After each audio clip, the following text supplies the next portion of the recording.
Good morning, everybody, and thank you to the EPA also for the opportunity to discuss the Fórum's submission for the significant water management issues. So I hope that this presentation follows on nicely from Emma's, in that the Fórum has been working over the last few months thinking about what we would like to see going into the fourth plan, and thinking back about what's worked in the third plan and what we feel could be strengthened then going into the fourth plan. So just in case there's a few of you who don't know who the Water Fórum are, we are the national stakeholder body set up by the government to facilitate stakeholder input to water policy development and to water management. So you can see that we have 15 sectors represented on the Fórum with 26 members. And so the idea is that you bring together all of these different perspectives, the different interests, often competing interests in water, to tease out water policy and to talk through how we can improve water management in Ireland.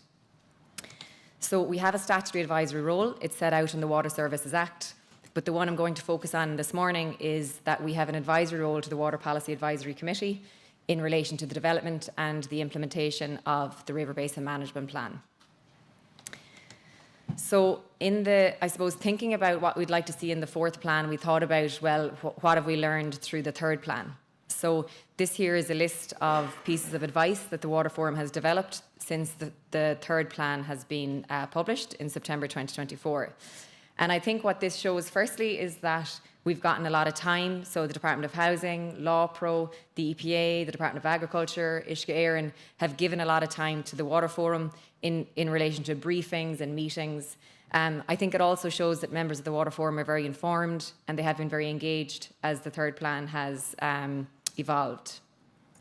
So we've thought about this, we've reflected on what learnings we have from the third plan, and then we've developed our position, which we are going to send to the department on Friday. So before I get into actually what our position is and what recommendations we have made, I thought that it might be first interesting to present some of the individual sectoral perspectives. And I think this shows how complex it is to get to a point that all the sectors are in agreement about what is needed. And then I'll show you then some of the recommendations that we've made where we have agreement by all of our members. So from an environmental perspective, so we have 5 members on the Fórum from different environmental organisations. And despite all the policies and plans, we are not seeing the trends in water quality improving. And I think that is evident from the EPA report that was published today, in that we're holding steady as opposed to actually driving water quality in the right direction. And from the environmental perspective, we have enough evidence to know that we're going to need substantial targeted measures in some places, but we're not really starting those difficult conversations. And we're focusing on the easier to implement measures. And specifically, we're not seeing the high impact measures to address surplus nitrogen in catchments where it is needed. From an agricultural perspective, government policy has encouraged increased agricultural productivity in recent decades.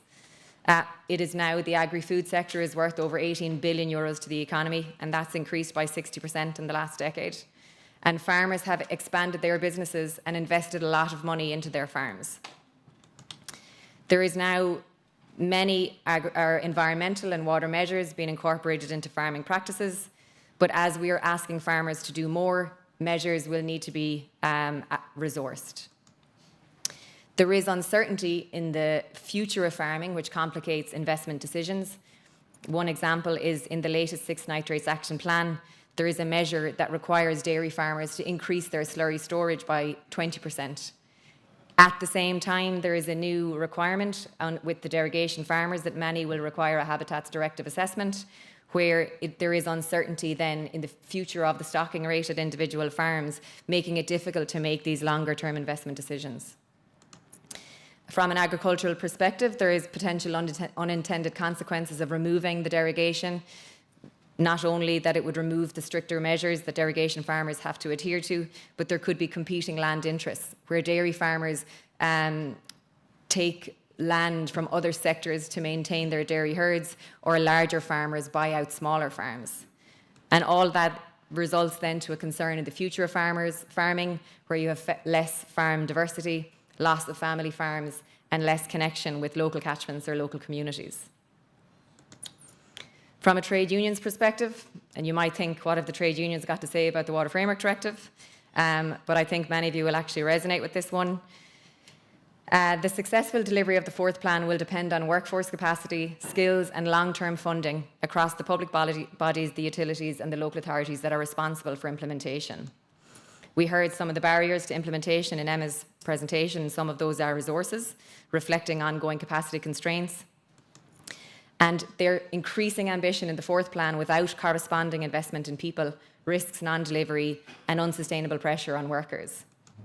And so the call here by the trade unions, which is fully supported by other members of the Water Forum, is that long-term implementation of the Water Framework Directive requires permanent in-house capability, supporting that knowledge and maintaining that knowledge and expertise within the organisations. And just a quick flavour. Tourism is represented on the forum, so tourism in Ireland generates €12 billion per year, both from domestic and international travellers, where research indicates that tourists come to Ireland for the scenic beauty, and there is concern in this sector with declining water quality because how it could impact on tourism, on businesses and the reputation. And I'll give a local example. So one of my local beaches in West Clare, Lahinch, has lost its blue flag this year. And I have heard so many people say now they can't go to Lahinch because the beach is closed or that the water quality is bad, which actually is not the case, but it does show you the reputational damage that an ongoing water quality issue can have. Angling is also represented on the forum and generates €800 million per year to the economy. There's concerns in this sector about poor water quality contributing to the declining stocks of wild salmon and sea trout, and there's an invested interest here to increase the number of high quality river sites to support the sector. And finally, the community and voluntary pillar is also represented on the forum, who recognise the importance of protecting the environment, and this is directly connected to our communities, our cultural identity and economic resilience. And it is of their view, and again supported by the forum, that you can bring people along and get them involved and get them supported to drive those water protection initiatives. So what have we said for the significant water management issues? We have acknowledged for sure the developments that have happened in the third plan, and what members would like to see is that they evolve and strengthen now going into the fourth plan with a relentless focus on implementation. So we have a nice 25-page submission to send to you tomorrow, Emma. I won't get through it line by line now, but so I just said I'd pick out a couple of things that I thought that might be of interest to the audience today. So in the context of the sectoral action work plans, we have acknowledged that it's good where we are. It's an improvement relative to where we were before in previous cycles. But if we are to move from holding steady to actually driving water quality improvements, sectors are going to have to do more. And so what we would like to see is that those sectoral action plans have higher ambition, and that sectors increase their efforts to reverse the trends in water quality and have more protection measures to make sure that there's no deterioration. In the catchment management work plans, again, we've acknowledged that we are in a good place piloting catchment management work plans.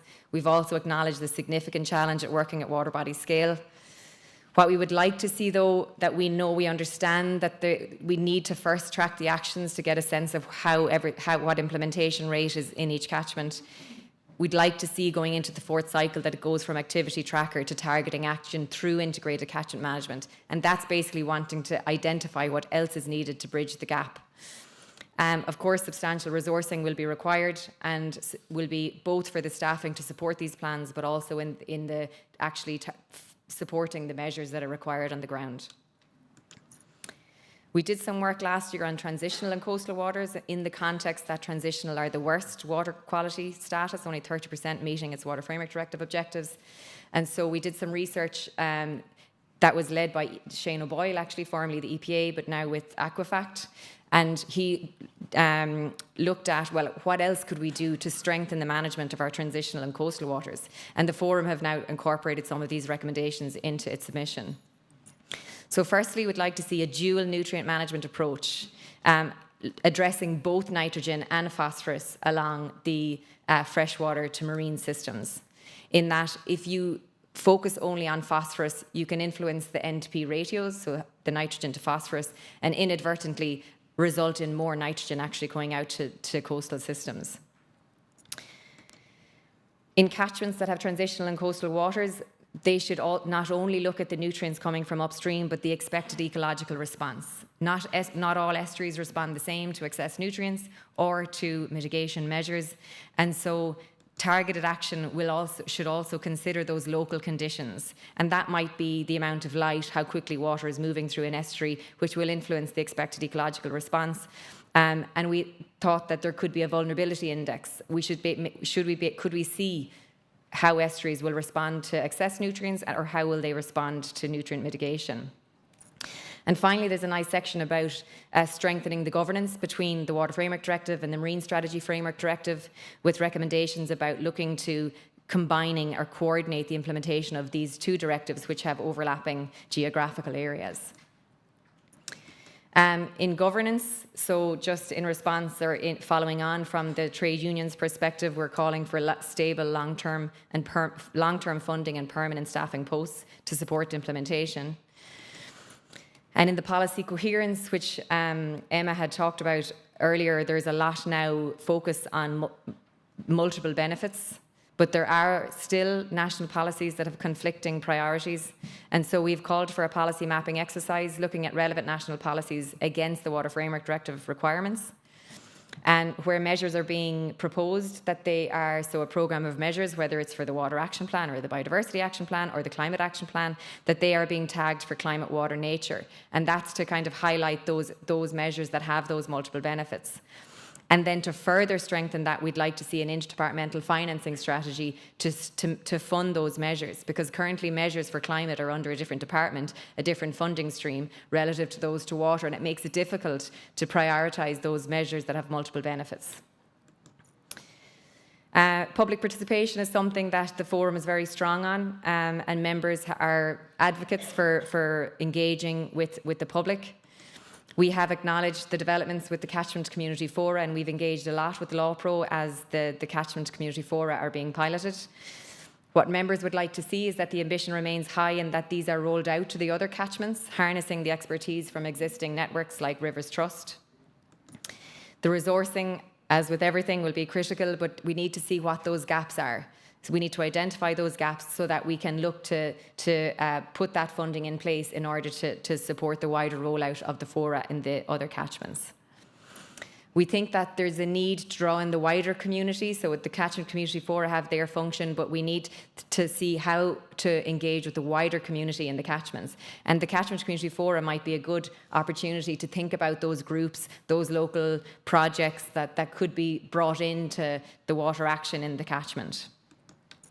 And finally, we think that the fourth plan would be supported by a communication strategy to educate and engage with the wider public. And so that could be a roadmap to increase water literacy, access to information, and consistent messaging on the value of water. So I've only just picked 3 pressures, just in the context of time, and some of the recommendations within those, but our full submission will be on our website next week. So for agriculture, and we had a lot of discussions on agriculture, as you can imagine, with the members on the forum. And so what we have asked for is that any agricultural measure, whether that's measures within the Nitrates Action Plan, the EIP for water, agricultural inspections, that they're linked to specific outcomes to specific pollutants, so that it's very transparent, both for the farmers, but for farm advisors, but for stakeholders looking in what it is those measures are intended to achieve. We think that there's a lot of focus on derogation, and there's a missed opportunity for targeting education and advice to non-derogation farmers. And so we would like to see more training and advice on nutrient balances and water-based nitrogen use efficiency for non-derogation farmers, particularly those higher stocked, so for example, over 130 kilograms of nitrogen per hectare. So we'd also like to see more education for every farmer across the country. And we'd like to see an education campaign on catchments, on water quality, on the targeting of measures to deal with specific issues. And we think the best opportunity to do that is through the BIS applications, and that's so for basic income support for sustainability, that almost captures every farmer in the country. And so we thought that I'm told that every February, every farmer receives an envelope in the post with the detailed map of their farm, and that what we would like to see is in that same envelope a map of the catchment and information about local water quality issues and the types of measures that would be needed. And we can't guarantee that this would have a huge impact, but like someone said on the forum, it would be still pushing the rock up the hill to get education and improve awareness on those issues. We think there's an opportunity to strengthen the work of farm advisors by aligning messaging, bringing in all types of farmers so that they too can deliver similar messaging like the ASAP advisors. And so we think that there needs to be some sort of initiative to draw in those, maybe some incentives to the private advisors so that we have consistent messaging to all farmers. And finally, in the concern about the family farm model, we would like to see that there was a strategy developed to look at that model, to see how it could be supported, but with water quality at the core. And so how can we support farm diversification, the bringing in of younger farmers that have education and they are informed about the environmental measures needed, but while also protecting water bodies through farm practices. So urban wastewater, we have engaged, of course, with Uisce Éireann a lot on urban wastewater and their sectoral action work plan. And we have engaged recently with the CRU on the latest capital investment plan. And what we have said recently, and we said back at the third plan, is that we have concerns that the assessments for water bodies to know what mitigation measures are needed are not complete. And we'd like to see these urgently completed in order to line up investment over the coming years. So now that RC4, which is the capital investment plan until 2029, is published, we'd like to see the sectoral action plan updated so that we know what that will deliver for the 197 water bodies at risk from this pressure. So domestic wastewater is just as another example. So we've engaged recently with the EPA on the National Inspection Plan for domestic wastewater treatment systems. We are of the view that this pressure doesn't get enough attention. So urban wastewater gets a lot of attention, and while this is the sixth pressure, it still has a lot of water bodies, nearly 150 water bodies at risk. And what you could see in this figure, and it was from the EPA, is that there are a lot of players involved, and there's wider regulation involved in dealing with this pressure. So we'd like to see a sectoral action work plan to be developed for domestic wastewater so that to clearly define those roles and responsibilities and to make sure that certain elements are not falling through the cracks. We think it should include actions around education and engagement, planning, building control, grant schemes, all the time looking to see how can they all be improved in order to drive down this pressure. One particular element that we felt was could be strengthened considerably is the targeting education. And so we heard earlier too that the failure rate this year for septic tanks was 59% of all of those inspected. And so we think that the targeted education could help drive that down so that homeowners just do the right thing and they understand why they should be maintaining their septic tank. And just finally, that the catchment community fora in catchments where this is a pressure should consider those community initiatives like community desludging. And there's some really nice learnings from the National Federation of Group Water Schemes where they did some community desludging projects. And just the very last one was on invasive alien species. So we heard from the Minister that there's a new invasive species bureau, and the Fórum is very much welcome this partnership. But resourcing requirements is an ongoing issue here. The Fórum have been engaging with the Department and with the Minister around invasive alien species, and it's constantly what's coming up as preventing progress. And so we'd like to see a national management strategy for invasive alien species prioritised, identifying who should do what. And of course, we'd like to see a sectoral action work plan for IAS developed and implemented to support the fourth plan. So very last slide really is just to sum up. Again, there's many more recommendations in the position, but this is just some of the key ones. We'd like to see an interdepartmental financing strategy for water, climate and biodiversity. We'd like to see long-term funding and permanent staffing support. More ambition for the sectors, the sectoral action plans and targeting action for the catchment management plans. We'd like to see a communication strategy to build water literacy and public awareness and the value of water. For agriculture, we'd like to see more training on non-derogation farms, aligning messaging from farm advisors and supporting the family farm model. For domestic wastewater, we'd like to see a sectoral action work plan with a strong focus on education. And for invasive alien species, we'd like to see the resourcing needs identified and urgently deliver a national strategy and sectoral action work plan. So we're not asking for a whole pile. Yeah. Anyway, thank you very much.